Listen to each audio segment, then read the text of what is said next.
So can you just give us a quick thumbnail overview of what happened to you and Oprah back in the 1990s? Well, 1990, I was given a call and they wondered if I would come on television and talk to millions of people about mad cow disease. At that time, I was about the only person in North America that was publicly talking about that issue.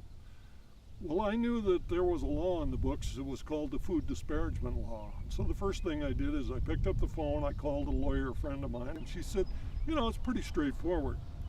If you go on the Oprah show and tell her what you believe is true, you're not violating the law.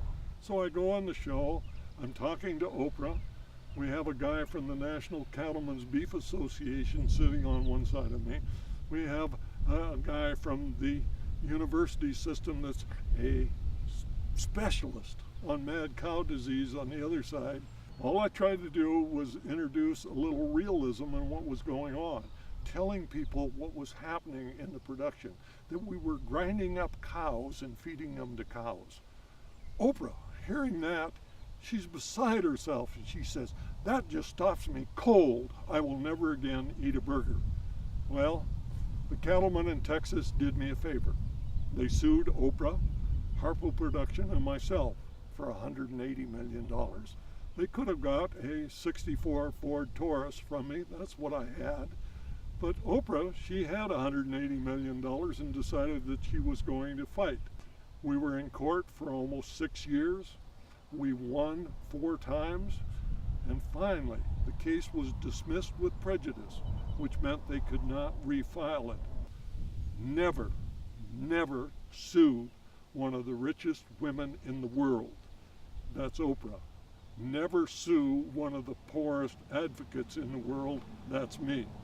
When you got a lot of money or no money, you can tell the truth. Could you explain these food libel laws and why they came, you know, what they do and why they came into being?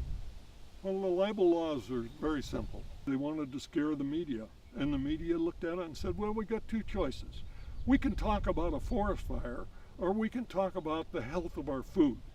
Let's talk about the forest fire because nobody's going to sue us for that. They actually spooked the media, total in the world, and they were out there, and there's very few people crazy as me to go on national television having the format and telling the truth. These food libel laws came into existence because of why?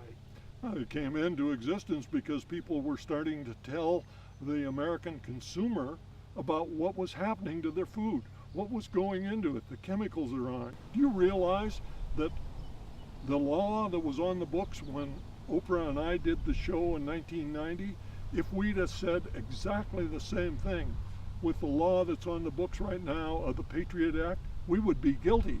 It's not possible to talk about the issue if it causes reduction of the marketing. But I'm telling you what, you got to tell the truth. And when you tell the truth, it will set you free.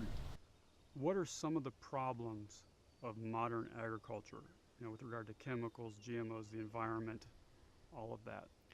The problem is we're going to be, as a society, hopefully around for thousands of years.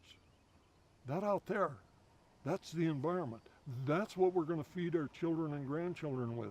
If we destroy it, what are we giving? What's the legacy to the future that's out there? We have right now the grandest experiment that's ever been extended in the world. GMO, genetically engineered organisms that are out there. There's not one person in the world that knows what it's going to do to the human body by consuming it. Not one. There's no way in the world that I want to feed my children and grandchildren something to be part of this experiment.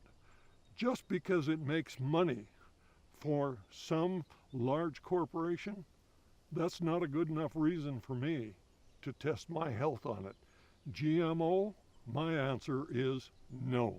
Do you think small family farmers are more tuned to the interests of their neighbors and more likely to produce a healthful and and quality product than the big corporate farm or the foreign farm. Absolutely. I mean, there's no doubt about it. Our farmers market in our small town, it is overrun with people because they know the folks that are producing the food. They know the quality of the food. They know what's being used on it. And it gives them an involvement in their health. And that's something that you can't get from the large agribusiness approach to it of buy, get out of the way, or the person behind you will.